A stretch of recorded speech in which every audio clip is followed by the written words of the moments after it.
એક કિશોર એના પપ્પાને પૂછ્યું કે પપ્પા, ત્રેતા યુગમાં રામ ભગવાને એમના પિતાની વાત માની એટલે મહાન થયા, સતયુગમાં પ્રહલાદે એમના પિતાની વાત ન માની એટલે મહાન થયા, તો કળિયુગમાં મારે શું કરવાનું? મારે તમારી વાત માનવાની કે નહીં માનવાની? એટલે એના પપ્પાએ બહુ સુંદર જવાબ આપ્યો અનુભવથી કે બેટા,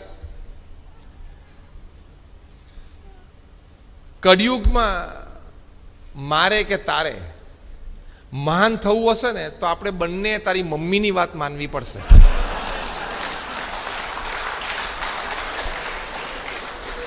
આ તો just on a lighter not.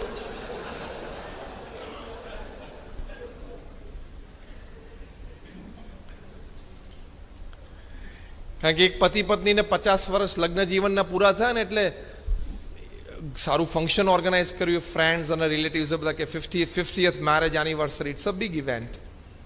અને કપલ સ્ટેજ ઉપર બેઠા હતા, એમના બધા ફ્રેન્ડ્સ રિલેટિવ્સ બધા બેઠા હતા. It was wonderful going. અને બધા એક 2 મિનિટ માટે સ્ટેજ ઉપર આવે, પોતાનો કોઈ પર્સનલ એક સારો પ્રસંગ એક કપલ સાથે હોય તો શેર કરે કે ભાઈ એક વખત અમે 10 વર્ષ પહેલાં આ પ્રસંગે સાથે હતા, આનંદ કર્યો, અથવા કંઈક સેવા કરી, અથવા તો એમના જીવનનો કોઈ સદગુણ હોય કે મેં નજીકથી એમનું જીવન 30 વર્ષથી જોયું છે અને આવી એક સરસ વાત એમના જીવનમાં છે, વોટ એવર, બધા શેર. એટલે આનંદ ચાલતો હતો, માહોલ હતો આખો, 3 કલાક ચાલ્યો. એમાં એક ચીખલીનો બુદ્ધિશાળી માણસ બેઠેલો, એણે કહ્યું કે આઈ હેવ અ ક્વેશ્ચન, હું એક પ્રશ્ન પૂછું? એટલે પેલા કે પૂછો. એટલે પૂછ્યું કે what is the secret of your 50 years of happy married life? 50 વર્ષનું સુખી લગ્ન જીવન. આગળ સુખી શબ્દ વાપરેલો, ખાલી લગ્ન જીવન નહીં, તો ઘણા ચાલી જતું હોય છે પણ પાછું આગળ પેલું પ્રિફિક્સ ના લાગે. તો હસબન્ડને કીધું સિમ્પલ, 50 વર્ષનું સુખી લગ્ન જીવન જીવવું બહુ સિમ્પલ છે, બહુ સહેલું છે. એટલે બધાને બહુ આશ્ચર્ય થયું કે અમે લગ્ન કર્યા ને ત્યારે નક્કી કરેલું કે બધા ઇમ્પોર્ટન્ટ ડિસિઝન મારે લેવાના, અગત્યના, અને મારી વાઈફે હા જ પાડી દેવાની, માથાકૂટ જ નહીં કરવાની. અને ઓછા ઇમ્પોર્ટન્ટ હોય ને એ મારી વાઈફ લે અને હું કહું ભાઈ કર. તમે બધા મૌન થઈ ગયા એટલે તમને પણ આમ થતું તો હશે કે શું હશે નહીં. પછી બીજા ભાઈ બેઠા હતા, એ નવસારીના હતા. એને જરા વધારે ઇન્ટેલિજન્ટ પ્રશ્ન પૂછ્યો કે sir, if you don't mind, can you like list out what are the important decisions you took and less important your wife took? તમે લિસ્ટ આઉટ તો કરો કે અગત્યના નિર્ણય તમે લીધા અને વાઈફે આ પાડીને. તો કે અગત્યના નિર્ણયો જે મારે લેવાના હતા અને મારી વાઈફે હા પાડવાની હતી, અને ઓછા અગત્યના મારી વાઈફ લે અને હું હા પાડું. તો કે કયા? તો કે ઓછા અગત્યના નિર્ણયો જે મારે વાઈફે લેવાના હતા અને મારે હા પાડવાની હતી, એમાં કયું ઘર અમારે ખરીદવું, કઈ ગાડી લેવી, કયો ઇન્સ્યોરન્સ પોલિસી લેવી, છોકરાઓને કયા સ્કૂલમાં ભણવા મોકલવા, પિકનિકમાં ક્યાં જવું, કયા સંબંધી સાથે કેટલા ને કેવા સંબંધો રાખવા, અમારા ઘરમાં બધા ફેમિલી મેમ્બર્સે કયા કપડાં ખરીદવા, કપડાનું બધું સિલેક્શન પણ એ જ કરે, કયા પ્રસંગે કોણે કયા કપડાં પહેરવા એ પણ એ જ નક્કી કરે, બધી તિજોરીઓની ચાવી એની પાસે હોય, પગાર લઈને મારે આપી દેવાનો, પછી એ ઘર ચલાવે. આવા બધા ઓછા અગત્યના નિર્ણયો હતા ને એ બધા એને લીધા મેં હા પાડી. એટલે હવે તમને વધારે આશ્ચર્ય થતું હશે કે હવે અગત્યના રહ્યા કયા તો પછી આ જેન્ટલમેનને લેવાના? એટલે કોઈ પૂછ્યું કે ભાઈ તો પછી હવે આમાંથી બીજા કયા અગત્યના નિર્ણયો રહ્યા?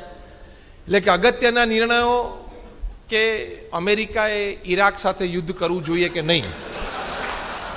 હું એમ કહું કે ના કરું, એટલે મારા પત્ની કે બરોબર છે, ચા પી લો, ના કરવું જોઈએ. એટલે જે વિશ્વવ્યાપી નિર્ણયો હતા ને એ મેં લીધા,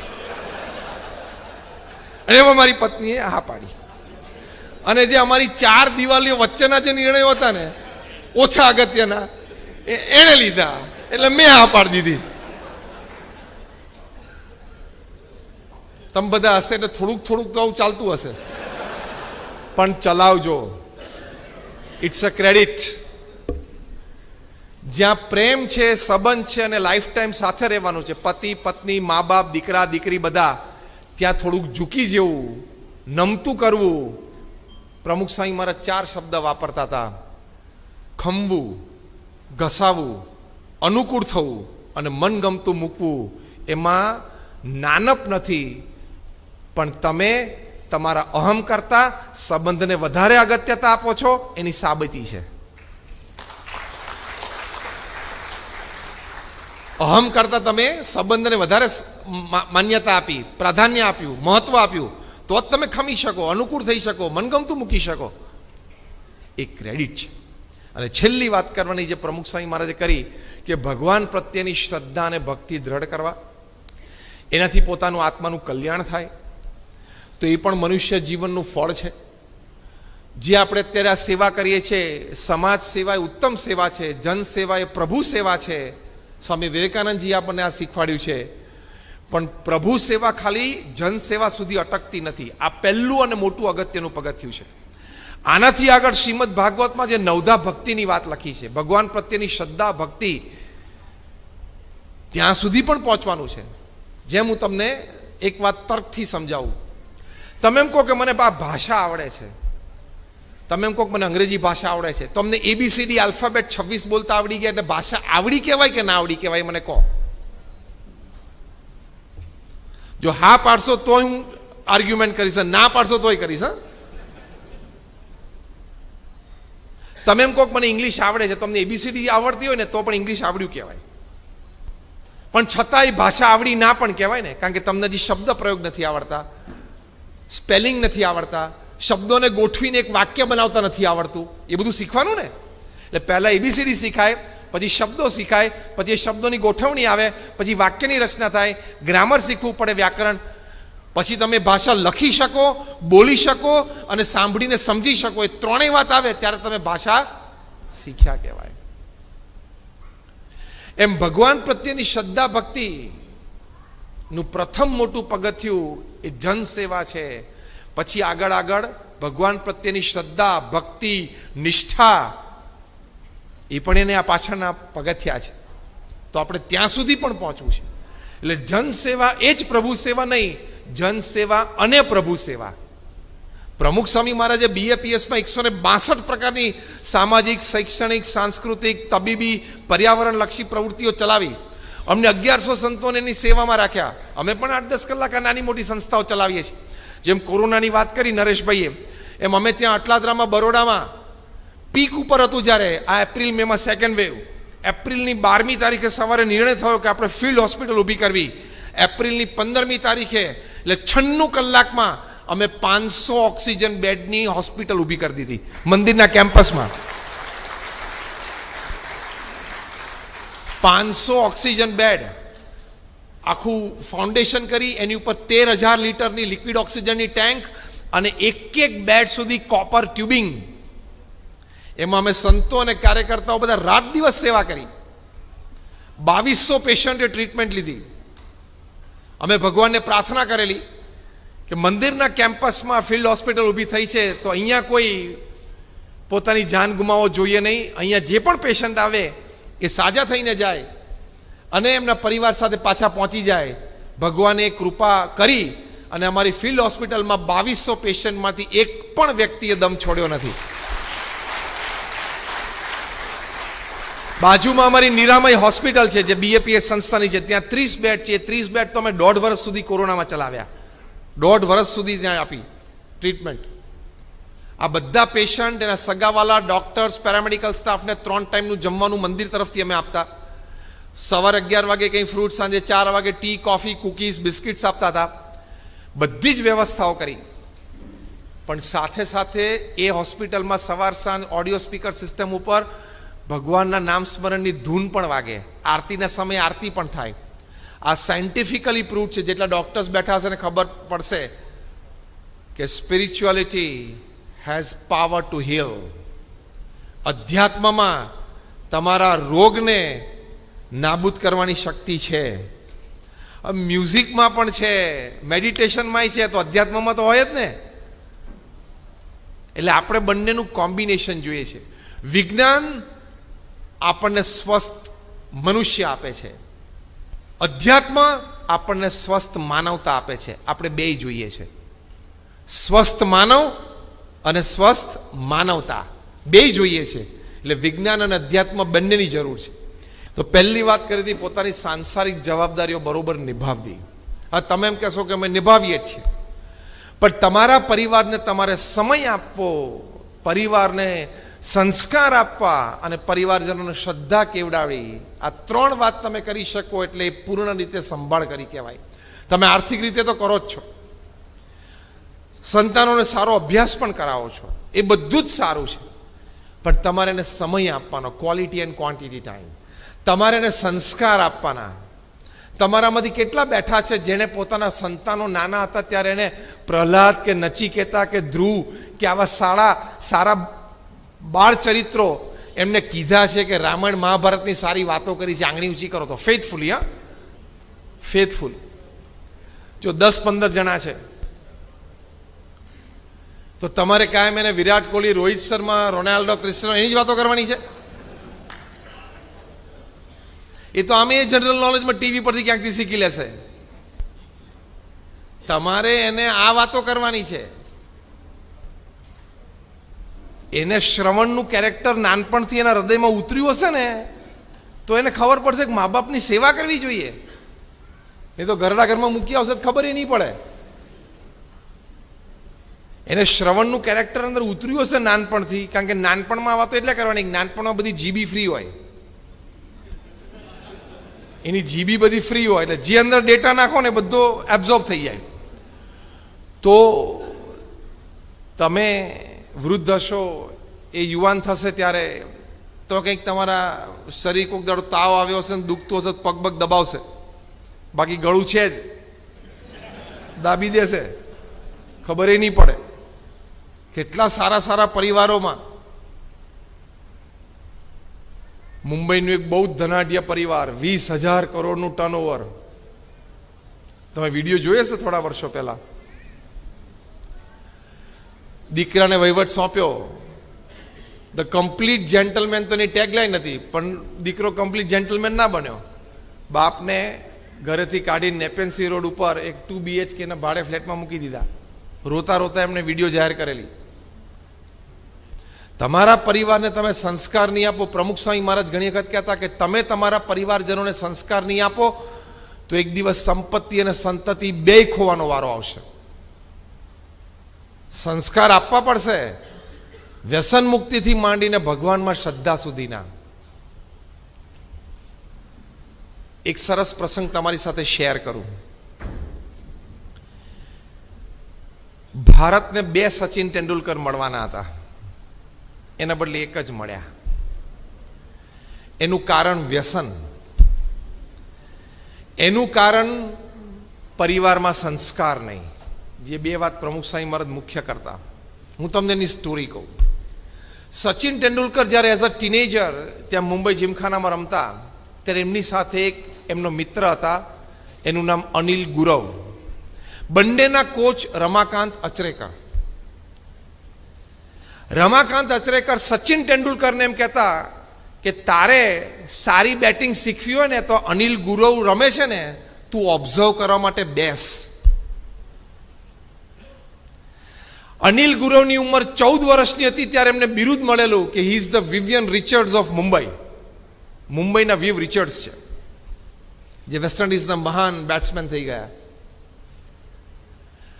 અનિલ ગુરવનું સ્ટ્રોક પ્લે, કારણ કે આપણે સંજય ફાર્મમાં ઊભા છે ને, અહીંયા ક્રિકેટ ક્લબ છે અને ક્રિકેટ ગ્રાઉન્ડ છે, એટલે શ્વેતલબેન ગમશે થોડી ક્રિકેટનો એકાદ પ્રસંગ કહીએ તો. અનિલ ગુરવનું સ્ટ્રોક પ્લે, એનું ફૂટવર્ક અને સિલેક્શન ઓફ શોટ્સ અને એનું ગેપિંગ, ટાઈમિંગ એટલું અદ્ભુત હતું. સચિન તેંડુલકરે પોતે એમના જીવન ચરિત્રમાં લખ્યું છે કે એમને રમતા જોઈને it was a natural coaching for us. એમને રમતા જોવાને અમારી માટે કોચિંગ હતું. રમાકાંત અચરેકરે એક પત્રકાર પરિષદમાં કીધેલું કે મારી ટીમમાંથી, એટલે કે હું જેને કોચિંગ આપું છું એમાંથી સૌથી પહેલો વ્યક્તિ જો કોઈ ભારત માટે રમશે ને એ અનિલ ગુરવ રમશે. કોઈએ પૂછ્યું કે સચિન નહીં, તો કે સચિન રમશે ભારત માટે પણ પહેલા અનિલ ગુરવ રમશે. અનિલ ગુરવ પાસે એ વખતે SS બેટ હતું, જે ક્રિકેટમાં બહુ સારું ગણાય, SS. સચિનને રોજ મન થતું હતું કે એકવાર મને આ બેટ જો વાપરવા આપે તો બહુ સારું, પણ માંગતા શરમ આવતી હતી એટલે એમણે કોચને કીધું ને કોચે અનિલ ગુરવને કીધું, પણ કોચે સચિન સાથે શરત કરી કે આ બેટ હું તને તો જ અપાવું એક મેચ રમવા માટે કે તારે સેન્ચુરી કરવાની. સચિન કે હું આ બેટ આપો તો કરીશ. સચિન તેંડુલકરનું જીવનમાં પહેલી વખત ડબલ એસનું બેટ વાપર્યું અનિલ ગુરવનું વાપરેલું. આ અનિલ ગુરવના મોટા ભાઈને દારૂની આદત પડી અને ધીમે ધીમે મુંબઈની એક અંડરવર્લ્ડ ગેંગમાં એ જોડાયો. એના લીધે પોલીસની ઇન્ક્વાયરી ઘરે શરૂ થઈ અને અનિલ ગુરવના મધરને અને અનિલ ગુરવને ઇન્ક્વાયરી માટે પોલીસ સ્ટેશને બોલાવે. ઘણી વખત ત્યાં 2-3 કલાક બેસાડી રાખે. એની ઇફેક્ટ અનિલ ગુરવના માનસ ઉપર પડવા માંડી. એટલે પ્રેક્ટિસ સેશન છૂટવા માંડ્યા, અથવા તો પ્રેક્ટિસ સેશનમાં જાય તો એટલું કોન્સન્ટ્રેશન ફોકસ ના આપી શકે. અને ધીમે ધીમે અનિલ ગુરવની જે ટેકનિક હતી એની ઉપર ઇફેક્ટ આવવા માંડી. પરિવારે એના મોટા ભાઈને ખૂબ સમજાવ્યા પણ એ દારૂની લત મૂકી ના શક્યા. ખૂબ સમજાવ્યા પણ આ બધી અંડરવર્લ્ડની જે કંઈ પ્રવૃત્તિઓ હોય એ પણ છોડી ના શક્યા. એની ઇફેક્ટ અનિલ ગુરવના માનસ ઉપર પડી.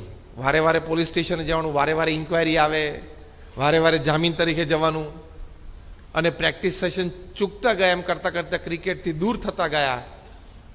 એ ક્યારેય ભારત માટે ન રમી શક્યા.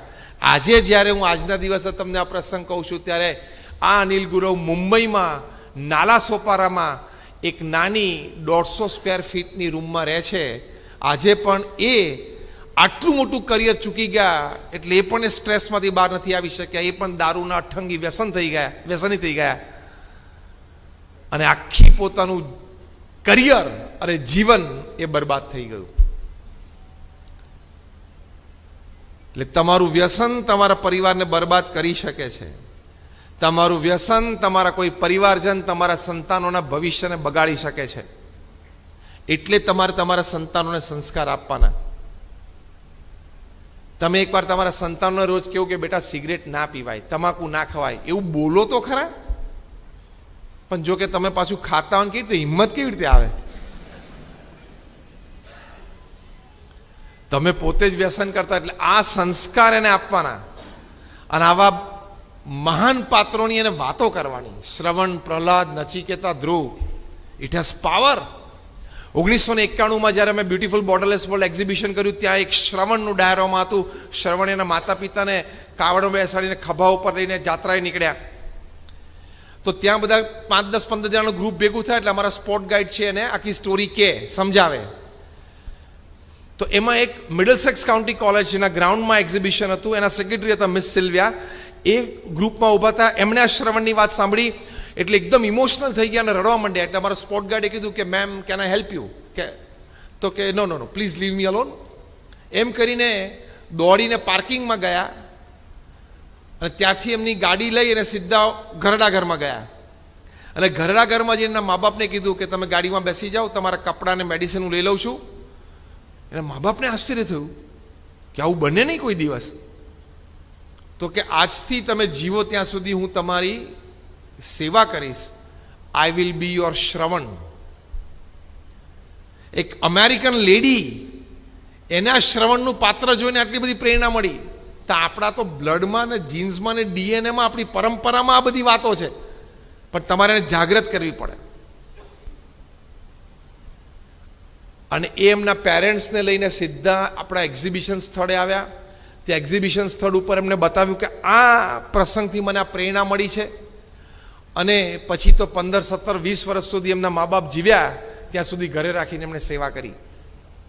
તમે તમારા મા બાપને ઘરડા ઘરમાં મૂકી આવશો ને તો સેમ રૂમની ડુપ્લિકેટ ચાવી ખિસ્સામાં રાખી મૂકજો, 25 વર્ષ પછી કામમાં આવશે. કારણ કે તમારા સંતાનો જોઈ લીધું કે આપણે ગેલેરીમાંથી પેલું બિલ્ડિંગ દેખાય ને ત્યાં ઘરડા થાય ત્યારે મૂકી આવવાના. હમણાં મેં એક બહુ ઇમોશનલ કાર્ટૂન જોયું. ક્યાંકથી વોટ્સએપ પર ફરતા ફરતા મારી પાસે આવ્યું. Very emotional, perhaps the most emotional cartoon I had ever seen. એટલે પિક્ચર રાધર. કે ઘરડા ઘરમાંથી એક રિસેપ્શનિસ્ટ લેડીએ ફોન કર્યો, હાથમાં ન્યૂઝપેપર હતા, અને ફોન કર્યો કોઈ વ્યક્તિને કે ભાઈ તમે એક એડવર્ટાઇઝમેન્ટ આપી છે આજે છાપામાં કે મારો કૂતરું ખોવાઈ ગયું છે અને 3 દિવસથી ઘરે નથી આવ્યું, તો કોઈને જો આ કૂતરાનો ફોટોગ્રાફ છે એડવર્ટાઇઝમેન્ટમાં મૂકેલો કે એ કોઈ જોવો ક્યાંય પણ, તો તાત્કાલિક મારા નંબર ઉપર ફોન કરો. તો કે તમારું કૂતરું અમે જોયું છે એટલે તમને ફોન કર્યો. તો કે ઓહ ક્યાં છે, હું અત્યારે જ આવી જાઉં લેવા માટે. તો કે હું ઘરડા ઘરમાં બોલું છું ને અત્યારે કૂતરું તમારી માતાના ખોળામાં રમે છે. ખબર પડી કેટલી ડેપ્થ છે આ વાતમાં? અત્યારે હું ઘરડા ઘરમાંથી બોલું છું. જે ઘરડા ઘરમાં તમારી માતાને તમે અહીંયા મૂક્યા છે એના ખોળામાં કૂતરું અત્યારે રમે છે. એ કૂતરું એ લાગણી સમજી શક્યું, દીકરો સમજી શક્યો નહીં. અને કૂતરું ખોવાઈ ગયું તો જાહેરાત આપી, પણ એ પહેલા એની માને તો એ ઘરડા ઘરમાં મૂકી આવેલા. Your parents took care of you when you were kids. It's your responsibility to take care of them when they are old. એ તમારી જવાબદારીમાં આવે છે. તો પ્રમુખ સ્વામી મહારાજ આ સંસ્કારની વાત કરતા, આ ફેમિલી વેલ્યુઝ છે. દિલ્હીમાં રોજ 40 ડિવોર્સ કેસ નોંધાય છે. મુંબઈમાં રોજ 50. હૈદરાબાદ સિકંદરાબાદ બે ટ્વિન સિટી ભેગી કરો એટલે રોજના 100. બહુ ઝઘડા થાય છે. ટોલરન્સ જ નહીં, એક્સેપ્ટન્સ નહીં, કોમ્પ્રોમાઇઝ નહીં, એડજસ્ટમેન્ટ નહીં. ગમે તેવું મેડ ફોર ઈચ અધર કપલ હોય ને એમાં સમજવાનું 70-30 નો રેશિયો હોય. 70% બધું અનુકૂળ હોય, 30% તો કોમ્પ્રોમાઇઝ, એડજસ્ટમેન્ટ કરવું જ પડે. બાંદ્રામાં મુંબઈમાં જે ડિવોર્સ કેસીસ આવે છે એમાંથી 5% તો 60 વર્ષની ઉંમરના કપલના આવે છે. તારે 30 વર્ષ ચાલી ગયું, 35 વર્ષ, તો 10 વર્ષ નહીં ચાલે? આ ફેમિલી વેલ્યુઝની પ્રમુખ સ્વામી મહારાજ વાત કરે છે. 25 લગ્ન થયા હોય, 60 થયા તો 35 તો ચાલી ગયું, તો 10 ચલાવી લે ને. 70 તો અમે પૂરું થવાનું છે એકાદાનું, બીજો 2-5 જીવી કાઢે. અને you know the funny reasons. તમને આશ્ચર્ય થશે કે આ 60 કે 60+ જે કપલ્સ ડિવોર્સ માટે ફાઇલ કરે છે ને એના કારણો તમે વાંચો, તમને આશ્ચર્ય થશે કે પ્રથમ 10 કારણમાં એક કારણ પંખાની સ્પીડ પણ છે.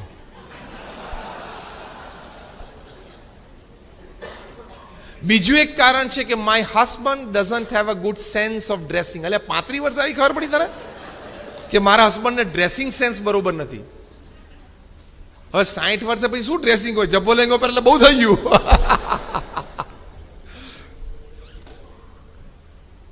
હવે આ પરિસ્થિતિ એટલે આપણે સાથે બેસવાનું, સંસ્કાર આપવાના. તો સંતાનો સાથેના તમારા સંબંધો, પતિ પત્ની તરીકેના તમારા સંબંધો અને વૃદ્ધ માતા પિતા સાથેના સંબંધો તમારા સારા જળવાય. ત્યાં સંપ રહેશે ને એટલે you have won the world. કારણ કે હાર્વર્ડ યુનિવર્સિટીએ લખ્યું, સર્વે કર્યો દુનિયાના 100 દેશોમાં, 1 લાખ પરિવારમાં 8 વર્ષ સુધી આ સર્વે ચાલ્યો. સર્વેમાં એક જ લાઈન દરેક પરિવારને પૂછતા હતા કે what according to you is the greatest joy upon this earth. તમારી દ્રષ્ટિએ પૃથ્વી પર સૌથી મોટો આનંદ શું છે? 67% રિસ્પોન્ડન્ટ્સે કીધું spending quality and quantity time with your near and dear ones whom you love and respect, who loves and respects you is the greatest joy upon this earth. પૃથ્વી પર સૌથી મોટો આનંદ આ છે કે જે પરિવારજનો પ્રત્યે તમને પ્રેમ અને આદર છે અને એ પરિવારજનોને તમારા માટે પ્રેમ અને આદર છે, એની સાથે સમય વિતાવવો, આનંદ કરવો, એ પૃથ્વી પર સૌથી મોટો આનંદ છે. પણ તમારી એટલી બધી ચિંતા દેશની છે ને તમે જમતી વખતે પણ ડાબા હાથમાં ફોન રાખો છો. કારણ કે $5 ટ્રિલિયન ઇકોનોમી બને દેશની, એની બહુ મોટી જવાબદારી તો તમારી જ છે, ચીખલીવાળાની જ. તમે જમણા હાથમાં કોળિયો હોય અને ડાબા હાથમાં ફોન હોય. એટલો બધો તમને ફોન પ્રિય છે. એટલે પછી એમાં પારિવારિક મૂલ્યો અને પારિવારિક સંસ્કાર ક્યાં આવવાના? ખબર ના હોય કે તમારા સંતાનો ક્યાં ફરતા હોય, શું કરતા હોય. જો ને અત્યારે મુંબઈમાં એક બહુ મોટી સેલિબ્રિટીનો છોકરો ખેલ નથી કરતો 2 દિવસથી. ક્રુઇઝ ઉપર, બોલો, ક્રુઇઝ ઉપર, નાર્કોટિક્સ છે ને, ખેલ ચાલે છે ને મોટો, ખબર છે કે નહીં? કોઈ કંટ્રોલ જ ના હોય, કારણ કે સવારે એક આમ જાય, એક આમ જાય, એક આમ જાય, એક આમ જાય. તો એ તમારે ફેમિલી વેલ્યુઝ આપવા પડશે. અને એની માટે આ સંપ, એકબીજાને મળવાનું, take formula, TAAC, tolerance, acceptance, adjustment and compromise રાખવાનું જ.